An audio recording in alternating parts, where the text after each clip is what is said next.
All right, check this out. I want to show you a fascinating clip that CNN just released where they break down the cost to convert Trump's new Qatari plane, his new gift, the palace in the sky, to Air Force One, an Air Force One that only Trump can use. Keep in mind, taxpayer dollars, the dollars that you and I pay towards the government, will be going towards a gift that Qatar gave Trump, illegally, by the way. You have to go through Congress to get gifts. It's a clear bribe, and this gift will be retired after Trump's 4 years into his presidential library, meaning the next president, whether he or she is a Democrat or a Republican or whatever, will not get to use this new Air Force One. It is only for Trump, and our taxpayer dollars will be going into it. So I've got to show you this clip by Tom Foreman where he just breaks down what would it cost to convert Qatari jets to Air Force One. And I really quickly want to rival this with Elon Musk's Doge, because not only has Doge been falling spectacularly short, but dude, they've done nothing. They've actually made reverse progress. So remember, Elon Musk campaigned with Trump and said he was going to save $2 trillion. Then when they got into office, it was $1 trillion.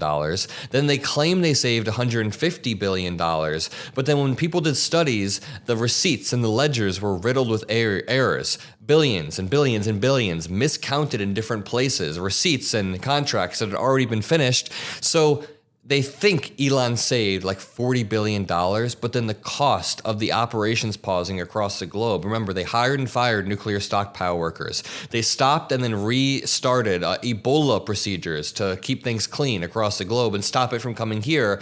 All of this cost more than the $40 billion. So the reason I'm yapping about this is because this is one of the most wasteful administrations I have ever seen in my life, yet they are trying to convince the American people that they're not. I mean, check this out. The House GOP just unveiled a plan to raise the debt limit by $4 trillion.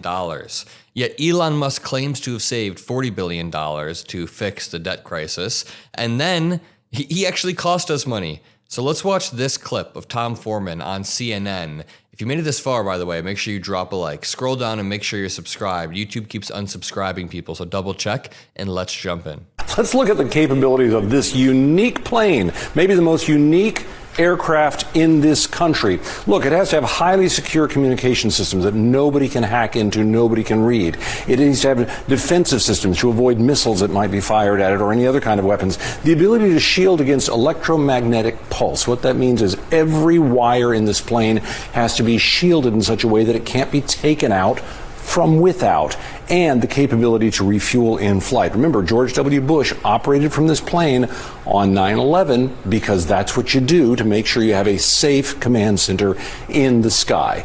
Doing all of that on a plane of any sort, but particularly one that's been gifted to you from another country, where and security analysts say you basically have to take the whole thing apart and put it back together to make sure there are no bugs, no built-in failures that have been put in there, could take up to 2 years. Now remember, there are new Air Force Ones on the way that Donald Trump negotiated. They are on the way. Will they be done in time for him to use? We don't know, but presidents don't do it for themselves. They do it for the next president, for the country.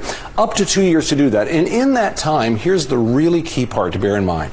Making all of those changes to this free gift is estimated to cost maybe 3 times as much as the value of the free gift. And then allegedly this goes to his private, presidential library, his presidential library. In other words, for this free plane, American taxpayers may pay an additional $800 million for 2 years of use. 2 years because this president, because he says he's been made this offer, and he doesn't want to wait for the planes that we're already paying for to get ready. Those are a lot of practical reasons why people who may say politically they like him, they don't like him, they agree with him, they don't agree with him, may say, why are you taking this supposed free gift when there are huge ethical questions about it and a lot of practical and financial questions too?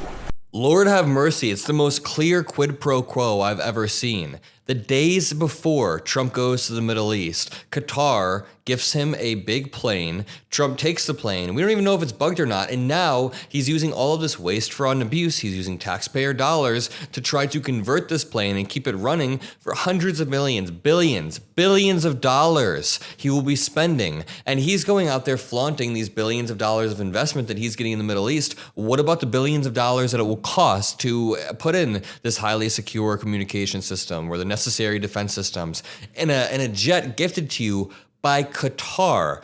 Really quickly, let me remind you, Elon Musk's so-called Doge has only saved a small fraction of what the tech mogul pledged it would, and some people think it's lost money. I think it's lost money, to be honest. There are multiple studies showing that.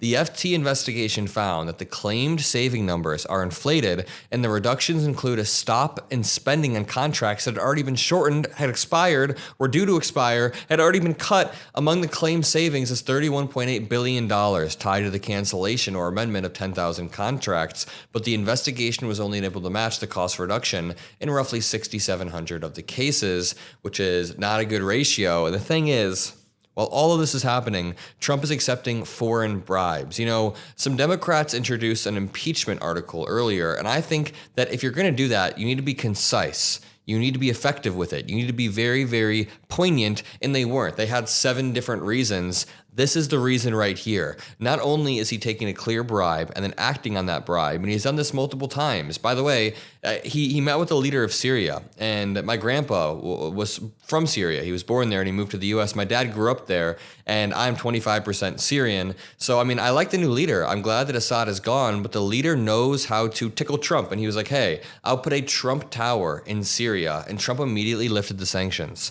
You should be lifting sanctions for diplomatic, strategic, geopolitical reasons, for reasons that will benefit the country, not reasons that will benefit your own towers and your own namesake. It's disgusting. And Trump accidentally stumbling onto the right move of lifting sanctions on a country that needs it does not mean we can justify how he got there, because process is always paramount. But again, it's just insane. Even Ben Shapiro, by the way, has been cracking under pressure to shill for Trump. Pointless trade wars and a $400 million jet bribe have made it harder for Trump sycophants to cape for the MAGA Messiah. No one was more relieved than Daily Wire commentator Ben Shapiro when Donald Trump announced a 90-day pause on Chinese tariffs.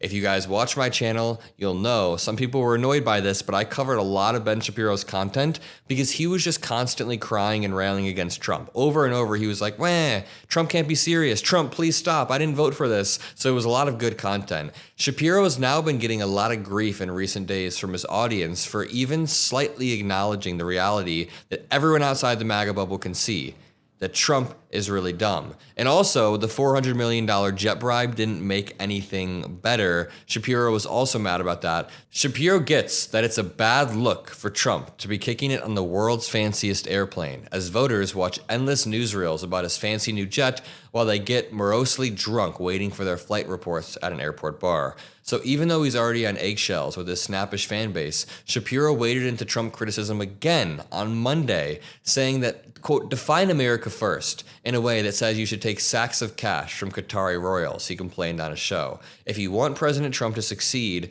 this kind of skeezy stuff needs to stop, he demanded, adding that it's already having a political impact. I'm going to leave it at that. If you could do one thing for me, it would be to click the first link in the description. It's my interview with Pete Buttigieg. I talked to Pete Buttigieg. We're trying to get the interview to 100,000 views. That'd be great. Click on the first link in the description. Other than that, drop a like, subscribe. Love you all, and peace out.